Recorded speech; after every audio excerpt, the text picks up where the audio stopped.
Hello, thank you for tuning in to Lessons of Vietnam by North Carolina Vietnam Veterans Incorporated. My name is Bill Dixon, and my co-host, Mr. Bob Matthews, is going to be with you tonight.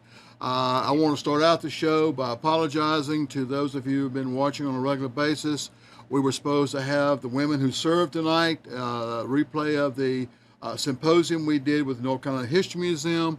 Unfortunately, technical situations were that we didn't get the tape, so we can't do the replay of the tape. Also tonight we're doing a show that we have done in the past. We're going to do it again live with some problems with the last one with some material not being right. So we're going to correct that tonight and do a show that I think is very important that we get the information out. But first, we just we're on a trip to see the wall this past weekend. Several of us, and we're going to be doing a show about our trip.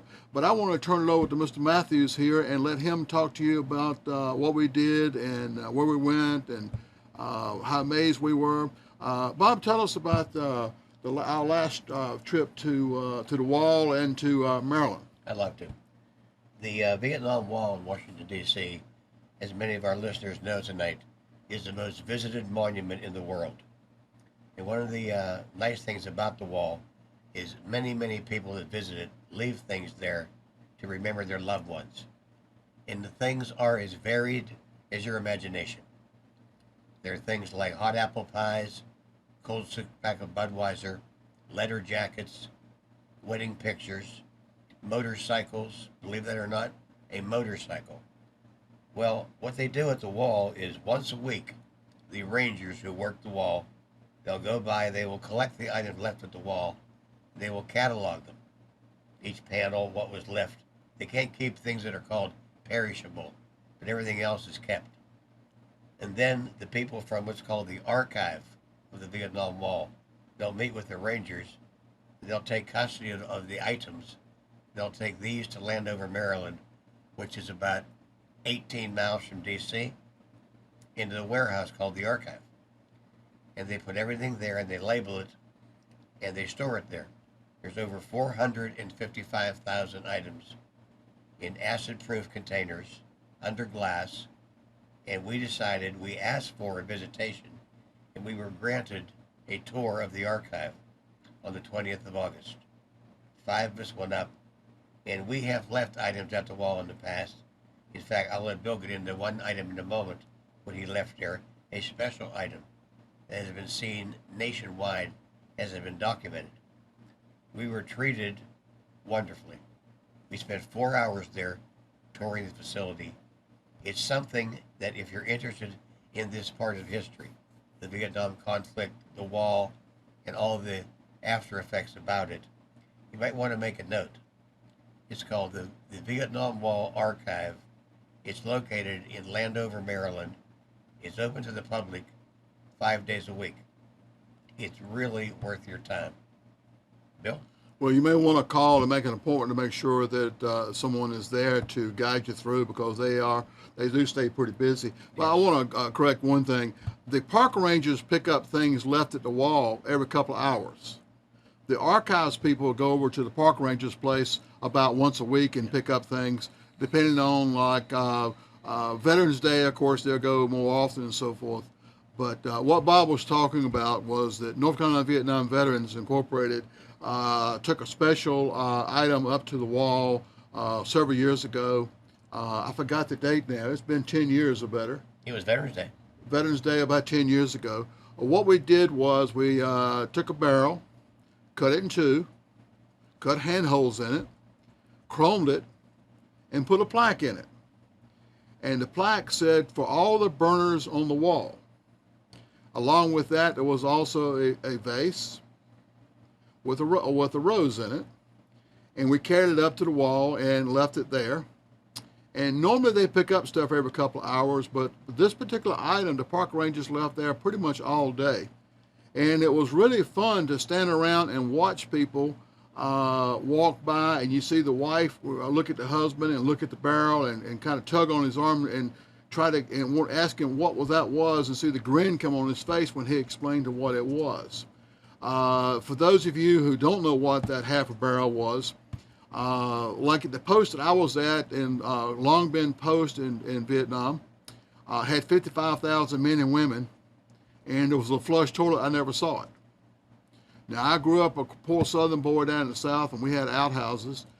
But, and when you got full, you kind of fill it in and move to another location. Well, at 55,000 men and women, you can't move the outhouses that many times. So what we did was they had a special soldier. Some units used Papasan, the Vietnamese, but in my particular case, and out in the field, they didn't use Papasan because they didn't know whether they were good guys or bad guys. But my first sergeant decided he'd rather the American soldiers do it than Papasan. So what you do is you have a half a barrel under each hole, and every day somebody got to pull those barrels out, put diesel fuel in, and burn it. So it's, in fact, there's an official crap burner pin that's available and a patch, but that's what the barrel represented, and we wanted to make sure that they got.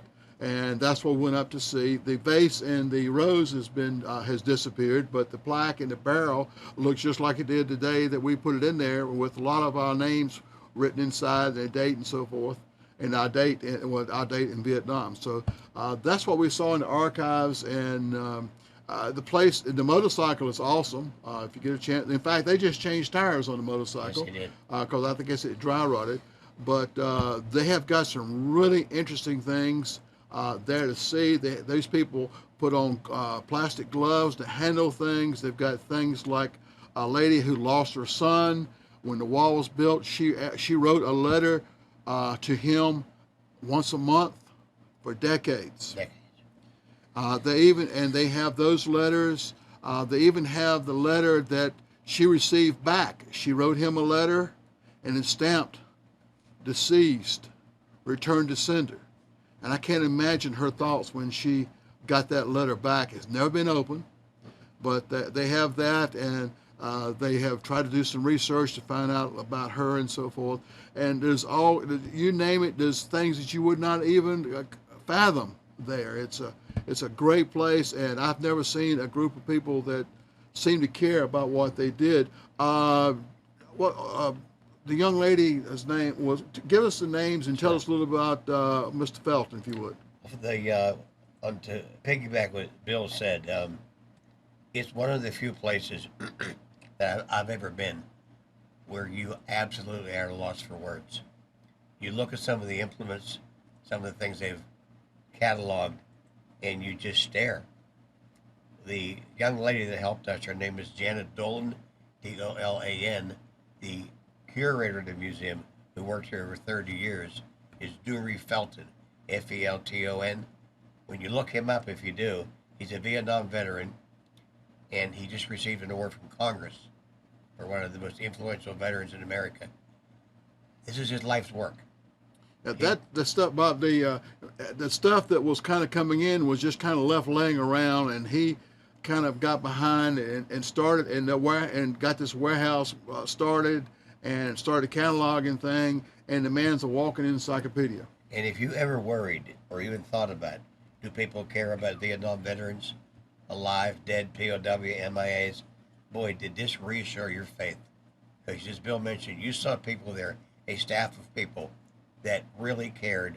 We walked in, nobody's from North Carolina. They had read our website. They know all the stuff we've done with the schools.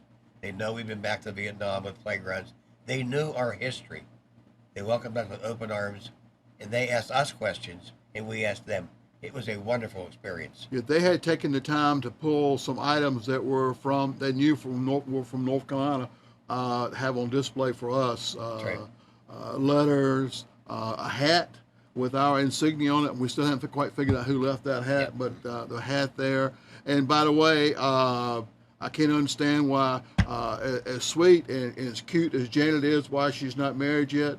She's not got a wedding ring. So I just want to put a plug in for her. If you're gonna go, be sure to ask for Janet to give you a tour around, and let's find her a rich husband to take good care of, because she was very sweet and very helpful. And when we walked in, first thing she said to me was, "Bob, you want to see the barrel?" I said, "Yes." It was his own little place there. It might be the most legendary thing left there, other than the motorcycle. It made us feel very important. And we did something a long time ago, and we hope to still do things for the Vietnam veterans. But thousands of people have seen this. Put that on your bucket list. The archive of the wall. It's worth your time. We're going to be doing a show with the pictures we took of the place. Also, they have just now started posting online. Yes. You can go to VVA, and you can also go to the Vietnam Veterans Memorial Wall, and you can see online some of the items they have left there. Vietnam Magazine also runs some, and they have talked about the barrel being in Vietnam Magazine. We haven't seen it yet, but they were talking about it being in there. But it's legendary. those are some places you can see some of the items there. And you got anything that you want to say about them before we start our show? I just like to thank them again on the air, because I know that they told me that they were going to watch tonight the next time we do it. I called them today, and I told them we're going to be doing a show. We're going to certainly mention their work, and they are like selfless. They thought they could have treated us like as senators. We walked out of there like, wow, what a day. 5-hour drive, spent 5 hours there. Want to go back? I'm going back. Everybody, all the group in the place was spotless. It was just, it was unbelievable how well taken care of, how well managed the place is. They got research facilities there. You can go search items. They got books on top of books for research. They got just about anything. They have done their homework, Mr. Dixon. Fine. And Dewey is a walking encyclopedia of the history of the wall, the controversy of the wall, the items left there. The man has retired, and deserved every bit of it. He came back to see us. And one thing I noticed about Mr. Felton, he has for us time. Yeah. He took the time to answer every question, looked you right in the eye. I am so glad I met him. Well, it seemed everybody there was in awe of him anyway. Oh, he's a legend. There, so they really respected him there. Yes, very nice. That's the archive story. Yep. There it is. All right. What we're going to do tonight is we're going to go through the North Carolinians who are still missing in action. Since 1987, North Carolina Vietnam Veterans Incorporated has met at the North Carolina State Capitol ground, where the Vietnam Memorial is located. It's one of the finest memorials I've seen in the country. I've seen a lot of Vietnam Veterans Memorials and other memorials, and it's one of the finest I've ever seen. There's a lot of people locally, Steve Asai, Beardall, and some other people who were so instrumental in getting this done. And we have met there since 1987, so right at 28 years now, we have met there the first Saturday of every month. Rain, sleet, hurricanes, whatever, we're there. Sometimes we have to go around fencing. Sometimes the governor's inauguration gets in the way, but we're still there. But we call out the names of those who are still missing, and we continue to do that until they all come home or accounted for in some way. The memorial is called The Last Firefight, and it depicts three soldiers, and it has a African American, a Caucasian, and an Indian. North Carolina has several tribes of Indians here now, and earlier on we had a lot of the Indians here, so they're depicted. Also, it was a sculpture by Abbott Godwin out of Greensboro. It's the only memorial on the Capitol ground designed and sculptured by a woman, and you can see that she put her heart and soul into that monument. It's almost like she melted the guys and put lead all over them and used real guys. But we're there that first Saturday of every month, plus special holidays and so forth. Now our first MIA. We started out, by the way, with 65 names. As of today, we're down to 39 names, they've all been remains. There's no live POW come home. They've been remains, but the family does finally have closure, Bob. Sure. And the first one is is a Captain Robert Douglas Avery. He's from Morganton, North Carolina. Bob, what do you want to tell us a little bit about Captain Avery? Well, Captain Avery, the first thing about Captain Avery is he was shot down with a man named Thomas Clem. and they were never found. Their plane later was found, and remains of them too were identified. Later, as the Vietnamese searched everywhere, they found the right aircraft. They had found personal effects. We found human remains.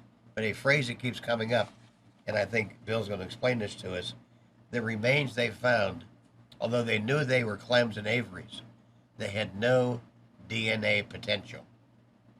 I'll say that again. The remains were found and identified, but no DNA potential. Yeah. As we go through, there's going to be several terms as you go back and look at the screen and so forth about Avery and some of the others. When the war ended, there was what we call a presumptive death. Basically, they decided that all the POWs had come home. All the people who were missing were declared dead. Yeah. That gave the family some closure, I guess, and also were able to pay out any death benefits or whatever. Sure. But they decided that that everybody who had not been accounted for was dead, just unilaterally right across the board. Probably 1,000 or so people were just declared dead by act of a strike of a pen.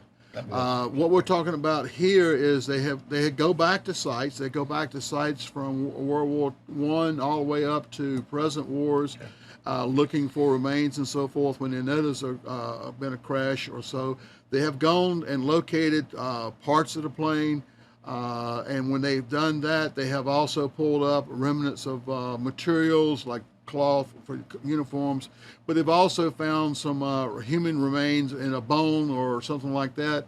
But it's just a bone fragment. It's not enough to, I guess for DNA, you need a bone marrow or something like that with a tooth or something.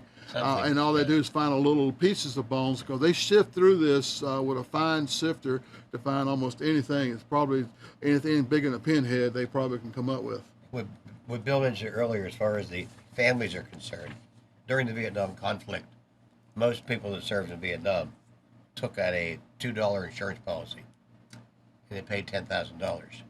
Now, obviously, that would be a very hard check to cash, but the government has to take care of business. And when Bill said they had presumed dead and paid out benefits, families then can get on with some form of closure, and we sit and we hope, and Bill already mentioned, we have no live POWs ever returned. And Bill, I don't know if we ever will. At this stage of the game, 40 and 50 years after everything is over with, a lot of the POWs from North Carolina were pilots. They were. A little bit older than some of the guys out in the field. We have a few guys who are out in the field, but most of them were pilots. Most of them now are going to be in their late 70s or 80s, and maybe even as far as their 90s. The chances of them ever coming home, if they were kept there, are slim to none. Slim and none. But yeah. The next North Carolinian who is still missing in action is Harry John Belknap from Jonas Ridge. He was in the Navy. Yep. Now, here's a situation that there will probably never be a full accounting for him, is that he went down in off an aircraft carrier. They were coming in for a landing. The pilot radioed in that his plane gyro was not working. The flight leader was hollering, "Pull up, pull up, pull up," as they were coming to the aircraft carrier. And suddenly the plane did a 30 degrees nosedive into the ocean, and they never saw an injection or anything. Chances are it's pretty much given that that family is not going to ever have total closure, because there's no way they're going to find remains. I would say if the canopy didn't open, they might someday be able to find the airplane and find some remains inside. But chances are it went down in such deep water it's going to be hard for a scuba diver unless it was something else close by. There'll be several like that, because we had a lot of pilots in Carolina, Seymour Johnson Air Force Base, and a lot of our men were lost over the sea, and the remains there are next to impossible. Yeah. And as we go through this list, you'll see that some, bless you, Mr. Matthews, you'll see some of them do not have pictures, and some of them do. They're trying to get pictures of all of our 58,000 and some people on the wall.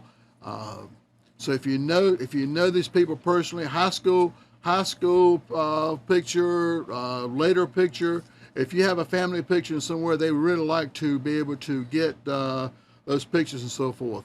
Our next pilot, our next young man was Eric Parker Bryce from Rocky Mount, North Carolina, and he was on a flight of Phantoms, and they were dropping bombs. And immediately after the bomb release, the plane was hit. Actually, it says with partial hydraulic and throttles jammed in full military power.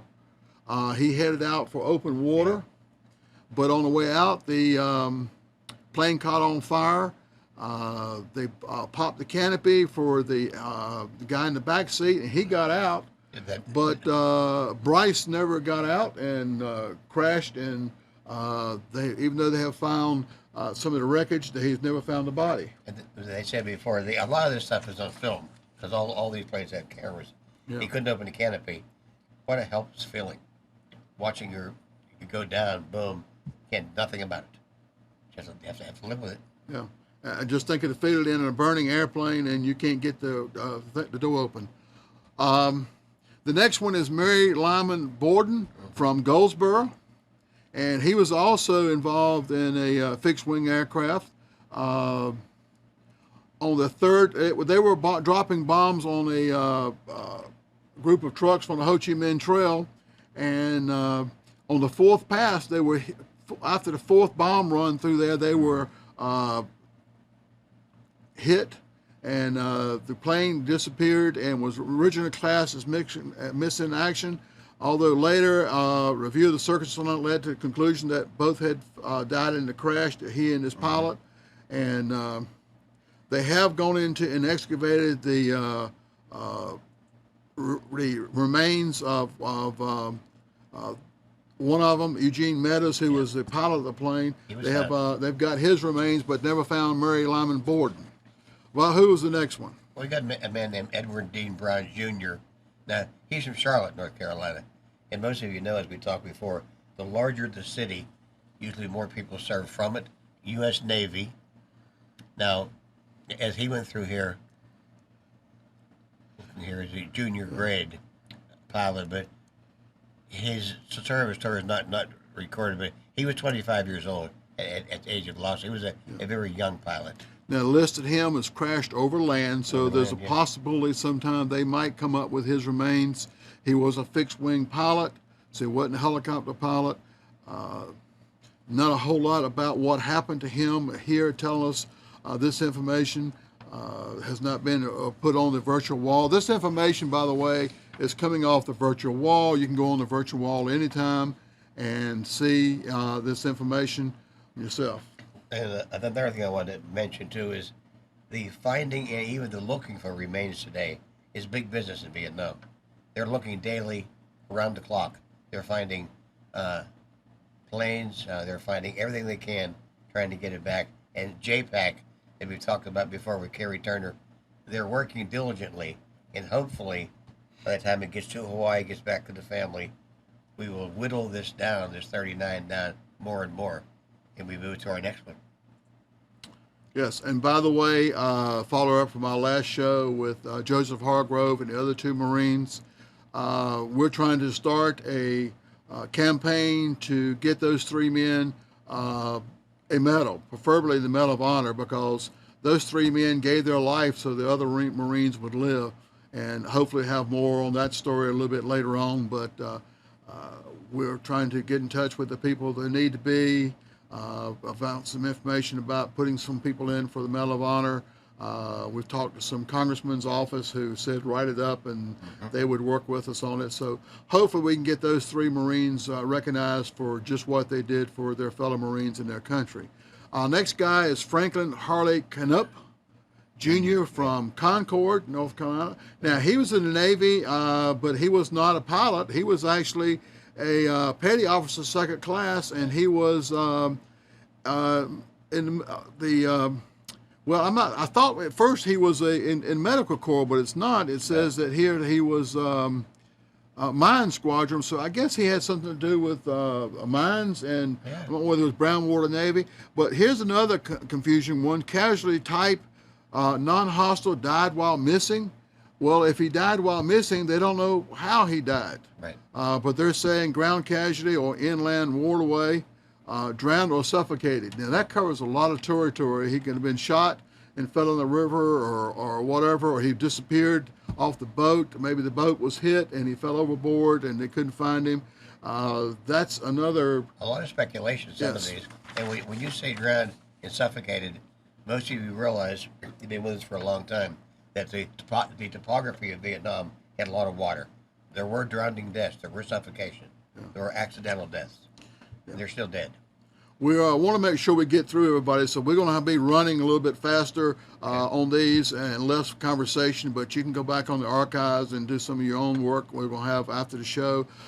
Fred Lee Clark from Troutman, North Carolina, was Air Force, and his plane was had problems with weather. They were working on the Ho Chi Minh Trail, and when they were disappeared altogether, and they went back and tried to find some remains, but the enemy was hostile fire was so much they had to kind of give up on it and so forth. None of the men were returned with other POWs. They were working on Operation Candlestick. That was the call sign, and as time passed, the Secretary of the Air Force approved presumptive findings of death for the 8 missing crewmen. There were 8 crewmen on that one, including Chief Master Sergeant Fred L. Clark. None of the 8 men have been brought back at this time. Our next is Mr. Glenn Richard Cook from Charlotte, North Carolina again. Now, he was aboard a Cessna observation aircraft on an airstrike in the hills about 25 miles west of Nha Trang. That rings a bell, doesn't it, Bill? Where the aircraft went down. Nha Trang is where I served. There's a lot of activity north of Nha Trang. Now, he went down with a navigator, and neither of the two were identified as prisoners of war, nor were they ever released with the POWs in 1973. None were returned, and so the remains were identified of those, and Captain Cook's remains to this day have not been located. Yeah. A Cessna, what they would do on a Cessna, they would fly low and slow, get shot at, then they could call in the fast airplanes. They were kind of like a moving target, but they called in the big guys. Most of them didn't carry anything other than the pilot may have carried a 45. Maybe an M16 in case they went down, but they disappeared. The next one is Andrew Johnson Craving. He's in the Army from Wilmington, North Carolina. Now, he was his casualty was 5/30/1978. He was 11 Bravo infantryman, one of the few we've got from North Carolina. Yeah. He was a ground casualty, which means we don't know exactly what happened to him. He could have been shot, landmine, or whatever. And then we got John Hunter Cruz III from Asheville. Captain. He was a captain. He was promoted while I was in MIA status. The men who were coming up on the promotion list, if their name came out on the promotion list as you've been in the service such and such a time that you were available for promotion, they were promoted. Sure. So for the time they were missing, he could have been a lieutenant and moved up to captain, sometimes even up as far as a major and so forth. Now, this was interesting. He was, incident date was 5/22/1968, and his casualty date was 9/22/1975. In other words, he was shot down or went missing, not shot down, but went missing in 1968, but they waited 7 years before they decided he was dead. That means his family went without any closure for that length of time. He was an air loss, crash over land. He was in a fixed wing, as we mentioned before, which was could have been a lot of different things. Now, who's the next guy? Frederick Lewis Crispin out of Salisbury, North Carolina. This is a young man here. He was 28 years old. Body not recovered. He was a helicopter pilot, chief warrant officer. Doing an observation, he was shot down, body not recovered, and crashed over the land. And a lot of the guys went down in choppers. That was it. And that's what they're finding today. Chopper remnants everywhere. Yeah, he was about 11. He was about 11 months. He was getting short. He was very when short. he came home. He was an observation helicopter, and he was crashed over land. So That's what Fish was in, observation helicopter. yeah, on the second tour. His first tour, he was helicopter. And then we have another U.S. Army, Robert Lee Curley Jr. from Monroe, North Carolina. Yeah. He was a staff sergeant. Yeah, he was 34 years old. Yeah, he started his tour 9/23/64. The incident date was 6/10/65. He was 34 years old. He was also he was a medic, and he was not part of the crew, but he's on the helicopter, probably on a medevac run or whatever. He almost completed his tour of duty. He was there about 8 months. Yep. So, Our next guy is, this is a little interesting here. They're all interesting, but this guy's a little more interesting because of his age. Edward Felton Davis from Goldsboro, North Carolina, was 43 years old. 43 years old, lieutenant colonel. You don't see that too often. He was a weapons system officer. Body not recovered. Fixed wing aircraft on the crew. he went missing, Bob, in September 17th, 1968, but they didn't declare him dead until 1979. And when we say 43 years old, that was by the date that he was actually declared dead. Yes. He was, when he went down, he was, 9 years? No, 11 years. 11 years. He was actually 32 when he was went missing. Lieutenant colonel, pretty high rank. Yeah. Now, he crashed over land, also fixed wing crew. So this next one is quite interesting. Yes.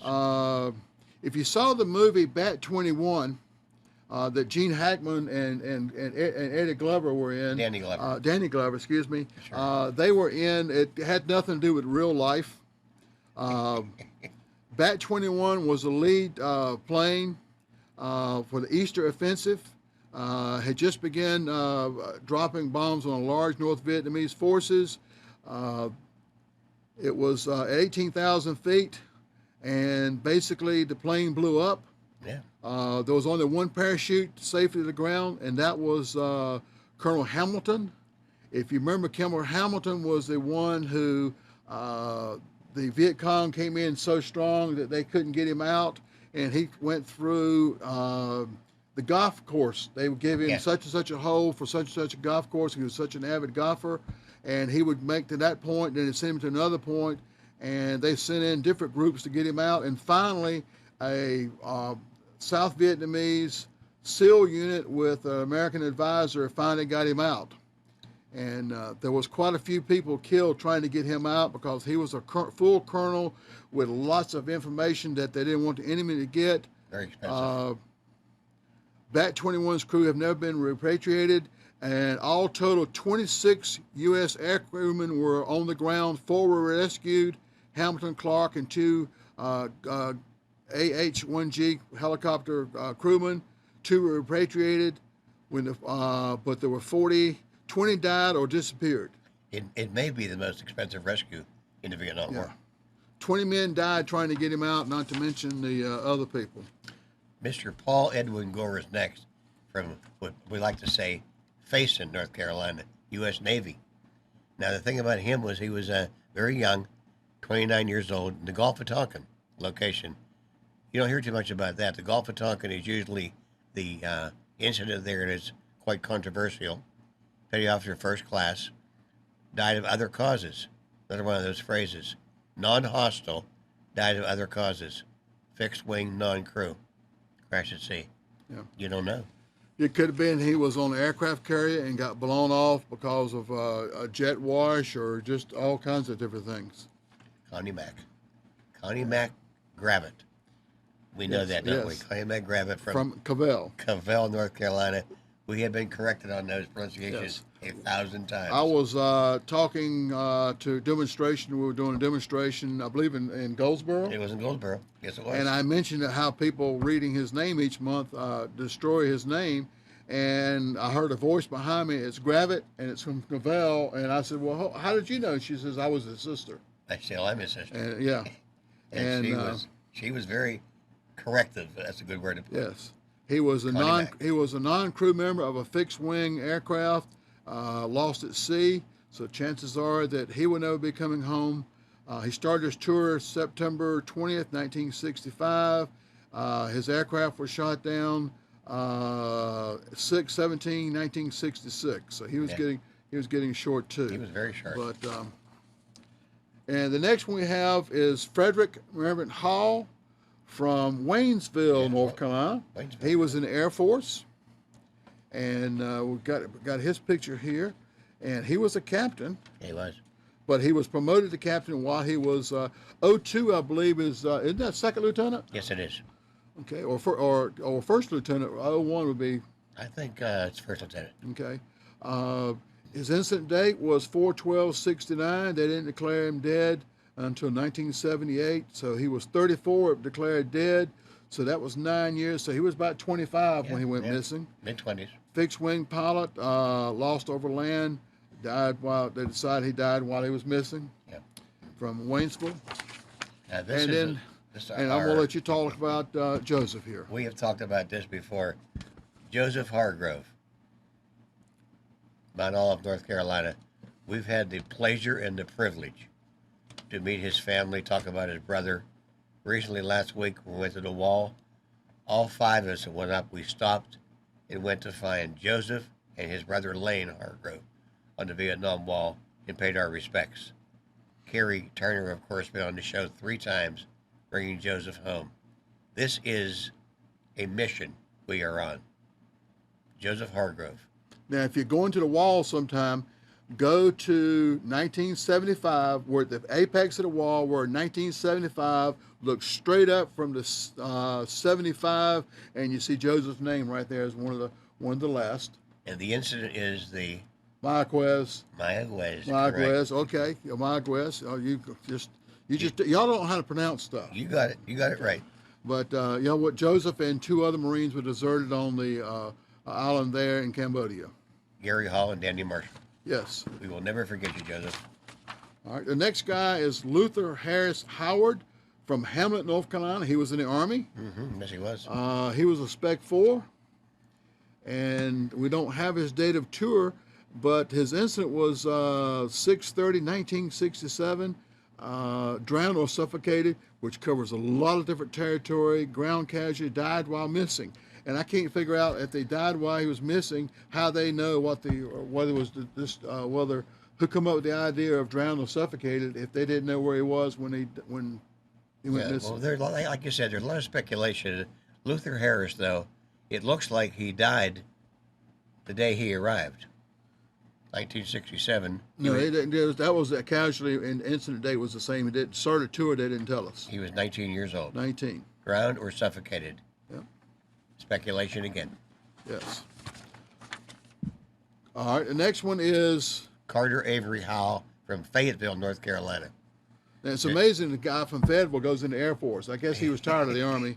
He's a captain, right? He was in the Air Force. He was captain, promoted again while he was in missing status. He started his tour 10/6/71, late on in the game, and he went missing 5 months later, in 3/7/1972. 27 based on when he was declared dead. Fixed wing pilot, air lost over land. So there's a possibility that he could come home one of these days. Buried somewhere in the jungle. Yes. And Bob, who's the next guy here? This guy, it seems like I know these guys personally. We've read their names so long. Litchfield P. Huey from Warsaw, North Carolina, U.S. Navy, lieutenant, 27 years old. Body not recovered offshore of Vietnam. Non-hostile, died of other causes again. Helicopter pilot. Air loss, crash at sea. It looks like with non-hostile, crash at sea. It means the helicopter broke down while they were over the ocean. He couldn't get back to land. Could have been some kind of tactical error, mechanical failure. Yes. Lost at sea, and as we said before, that's usually a done deal. It's bad enough when you have a loved one that killed in war, but when it goes down because bad fuel line or whatever, it's got to be even worse. The next guy is Larry Carl Jamerson. He was in the Army from Rossman, North Carolina, and his I'm going to let you start with where he was with the recovery mission and what happened to him and so forth. He was on an assault helicopter company. They were at a recovery mission at the landing zone of Eagle. The last communication they received to him was due to bad weather. They failed to return. They couldn't raise the aircraft by radio, could not be located. And his last location was extremely rugged, double canopy jungle we've talked about before, covered mountains near the place, the famous Ashaw Valley. Could not find him, and that was it. They put out dog traps and everything. Never was able to determine. Yeah, they sent out people to find them, but there was too much firepower going in, and they later went in and found the parts of the aircraft, and they looks like it was exploded in midair, so remains could be all over the jungle. Well, that's another thing that a lot of people don't realize is some of the searching in Vietnam was by dogs. Yeah, dogs. Dogs were used. All right. The next guy was from Rocky Mount. I've wondered sometimes if I played football against this kid. Back in the day, he was in the Army, United States Army from Rocky Mount. He was part of a platoon on a company-sized sweep around the Laos, Cambodia, and Vietnam border. While they were coming to a firefight, they went into. He went in. He was the point man after the ambush. He went into the ravine to find out because they had heard voices sound like American voices. He said English-speaking voice. Yes, and he followed that trail. And he went in and never saw him. And then 5 other guys went looking for him, and they never come back. But their remains have been returned. But William Darrell Johnson went in to find out the name or find out who was speaking English, and like I said, never came back. Team picture. In the picture there, that's his high school picture. I remember he played football. I think also in the virtual wall they have a picture of him in his football uniform. Steve Ace knows his family. He talked to his family. And then we have Charlie Gray from where's he from? Vietnam. Okay. For those of you who don't know, back during the war, Federal had Hayes Street, which is pretty much anything you wanted, kind of like being in Saigon. So Federal got the name from Vietnam. It's cleaned up Hayes Street now, and you can actually go down there with your family and so forth. He was an E7 Sergeant First Class. Yeah. Airborne qualified. He started his tour in '67. But look, when his casualty date was 10 days later. 10 days later. He'd been in country 10 days. Now, we knew several men that were there, and some of the stats were killed the first day we're there, but 10 days is unbelievable. Just barely turned around and got to meet people. Ground casualty, other explosive device. Yeah. Which could have been landmine, I guess. Booby trap. A booby trap, grenade. IED. Yeah, an IED. Then, yes, now it is. Yeah, as an E7, he may have been armor. He may be working with some with a gun that exploded because he was in armor. That's right, he was in armor. So next guy we have is Larry Gene Lewis from Asheville. He was in the Navy. Went from the mountains to the Navy. He was a pilot of the aircraft, and Lieutenant Junior grade James Carroll was his radar interceptor officer. His catapult failed. The catapult, which throws you out off the thing, didn't work right, and he went off the end of the aircraft and landed in the ocean, and nobody ever got out. That was it. So that chances of he will never be recovered again because he was coming off the aircraft carrier, was in deep ocean. What do you do when your catapult doesn't work off the airplane? There's not a whole lot you can do. All you do is punt. James Martin Luttrell of, again, Vietnam, is another E6. He was, started his tour in 71. Well, that was the incident date. They don't tell us when he started his tour. No. He was, but he was declared dead in 78, which means that 42 when he was declared dead, 7 years later, so it puts him at 35. Hostile died while missing, ground casualty. So they never found his body. He was missing, and they presumed dead again. Yeah, and they have to. He was part of a recon team with MACV which means he was Special Forces with his group, MACV-SOG, you said. And now we got John Lewis McDaniel, Air Force from Gibsonville, North Carolina. And they were working on Operation Delaware. Sure. And they were supposed to be dropping supplies. There must have been a pretty good group of cavalrymen down on the ground, because the first 20 C-130s going in with supplies got by okay, but the 21st one, which was the one he was on, got under fire and tried to make an emergency landing. It hit the trees. And hit the trees and burned. After they got the plane cooled off a little bit, they went in to try to find the remains, and they found 5 of the 8 men there's remains were recovered, but there was no trace of the pilot, navigator, or loadmaster. And John Lewis McDaniel was the loadmaster. Yes, so they're all gone. They were out there trying to help their fellow soldier. And what was the next one, Bob? A man named Jerry Lawrence Moore out of Cleveland, North Carolina. You know where that is? Yes, right up the street. E3. He was the infantry, 11 Bravo. Sure as an infantryman once told me, 11 bullet stopper. 11 bullet stopper. He was 27 years old. He started his tour January 28th in 1969, and February 16th, 1969, he went missing. He hadn't even got jungle rot yet. No. Hostile dial ground casualty, and he was declared dead in 1977. So let's see, 77. What was that? 8 years. 8 years later. 8 years. So he was only 19. 19 years old. 19 years old. Which was we thought was the average age of Vietnam, but was really like 20. Yeah. The next guy is Everton Morgan, who has come home. Yes, he has. I went to his funeral.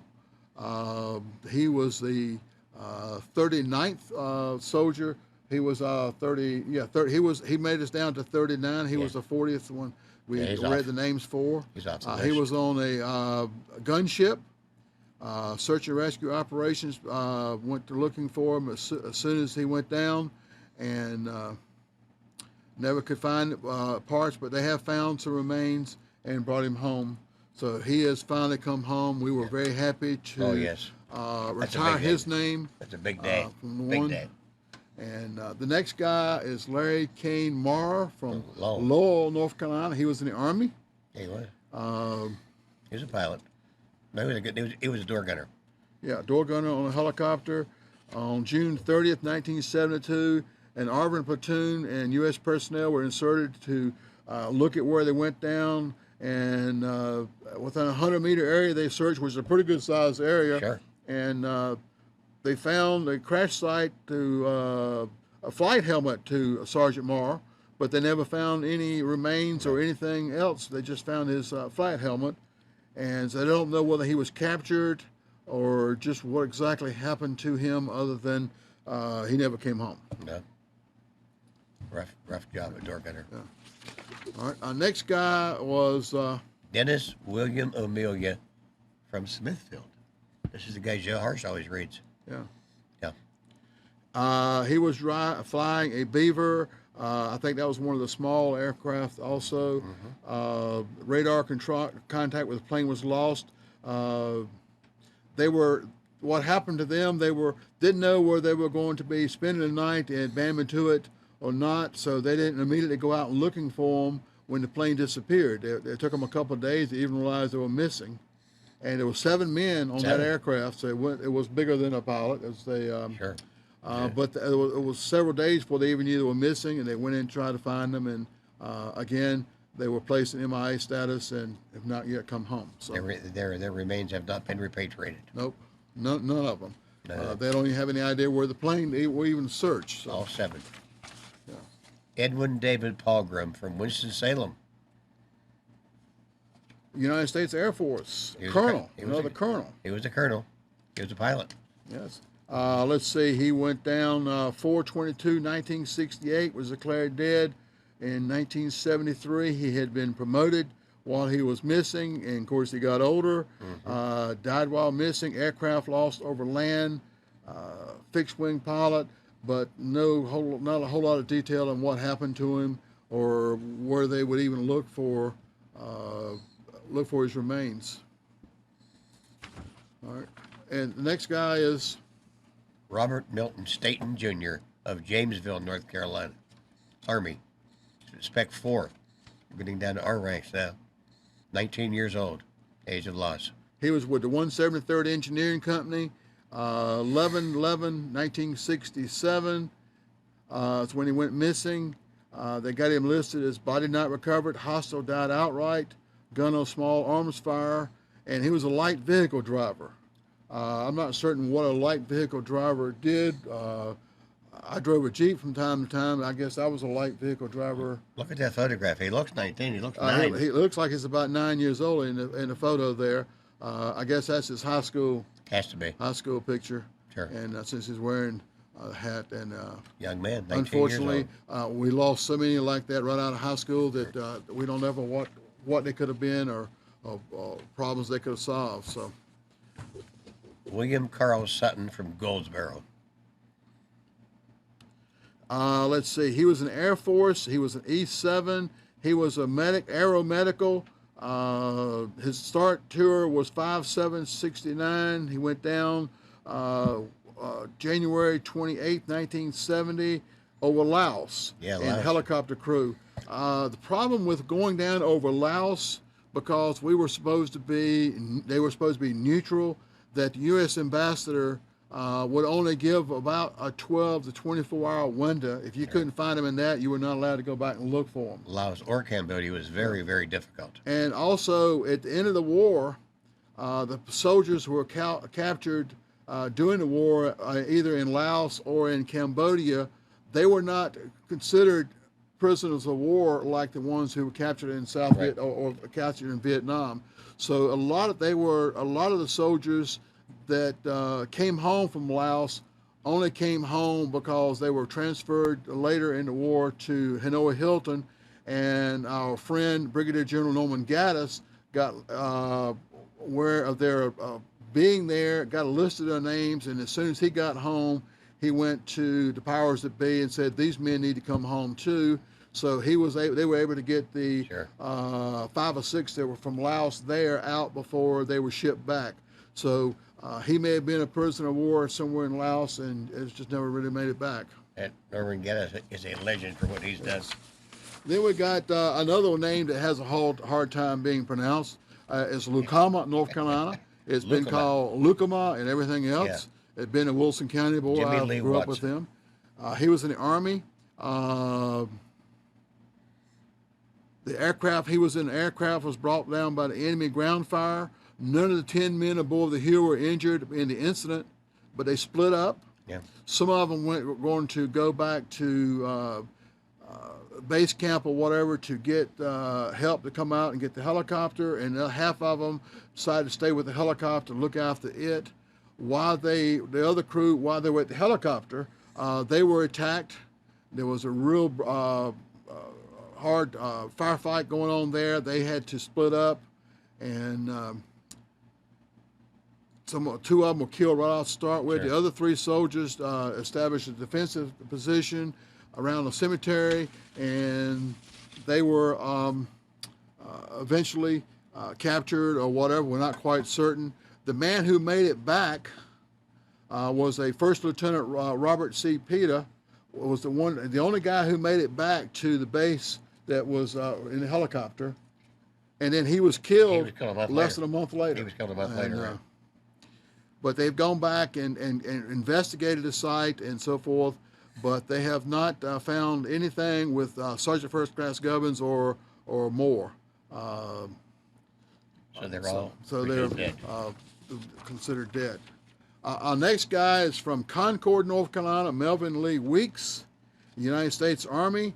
He was a general vehicle repairman, and you start wondering with the MOSs they have, what they were doing in a position they could get killed. But having an MOS, which was military occupational specialty, did not necessarily mean what you were going to do when you got there. Everybody was diverted. needed a 11 Bravo and you got in country and that group needed 11 Bravo and your name come up on the list, you became 11 Bravo. Right. I don't care what you were. You could have been a cook when you were trained, but you man become a infantryman after that. Next man up. Yep. And drowned or suffocated, non-hostile, died of other causes, which gives us no idea. Vehicle repairman, he may have been driving a vehicle and had a wreck and got killed. Ran over a mine or something. And then now we're down to Raleigh, North Carolina. Yes, we are. Philip Wellens. Mr. Philip Wellens. He was in the Air Force. He major. was a major. He started his tour 7/1/1970, and 8/17/1970 he was shot down.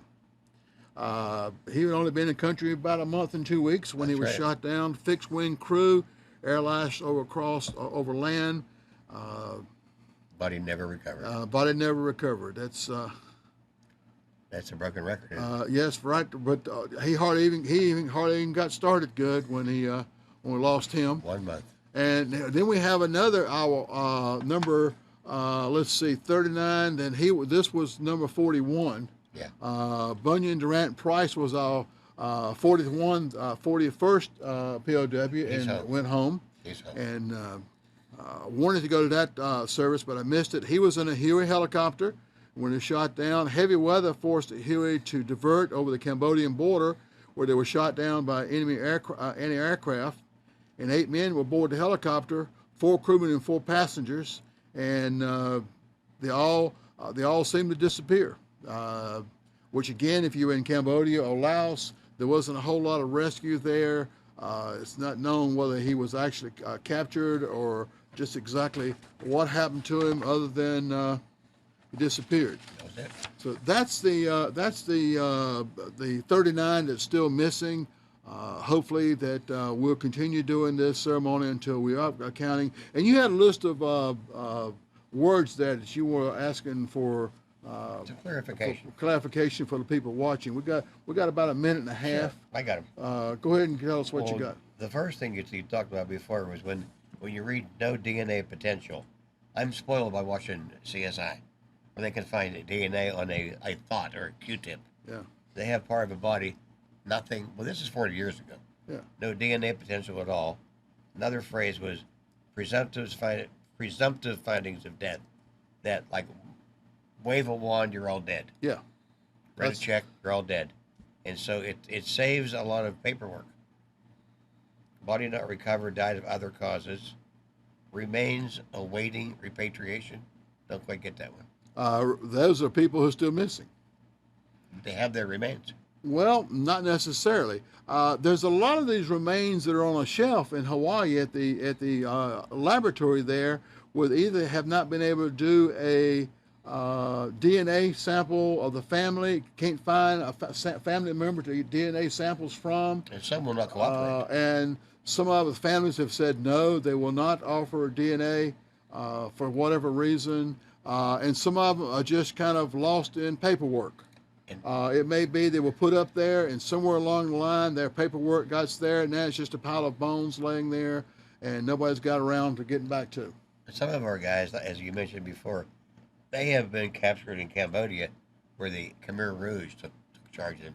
They had their own set of rules. Yeah, the Cambodian communists were there, and they, like I said, just kind of like Laos. Well, our time is running out, and Bob, I enjoyed doing the show with you again tonight. And, thank you, Bill. You got a special event coming up.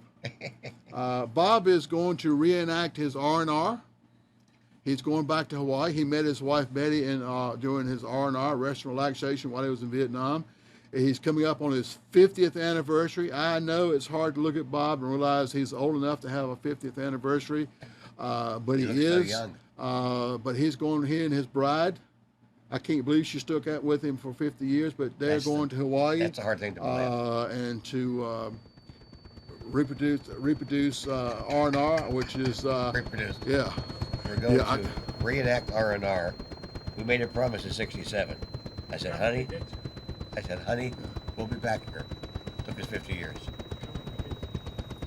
And hopefully our next show will have the women who served. I'm going to go down and camp out at the museum until they finally get it. Again, I apologize for those who tuned in for that. I was looking forward to it myself, but we will have it. Promise me, we will have it. And thank you for watching tonight. And our 39ers still missing. We think of you every day. And that was the rest of the story. And we'll never give up. Good night.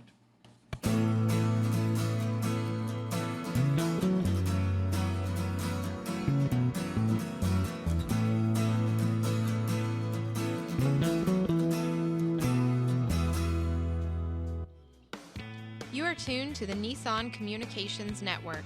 Our weekly lineup of call-in programs includes Computers 2K Now with Amnon Nissan, Health In with Debbie Bruck, Breaking Free with Marilyn Shannon, Lessons of Vietnam with NCBVI members, The Tanya Love Show, Your Healthy Pet with Gisela DiCarlo.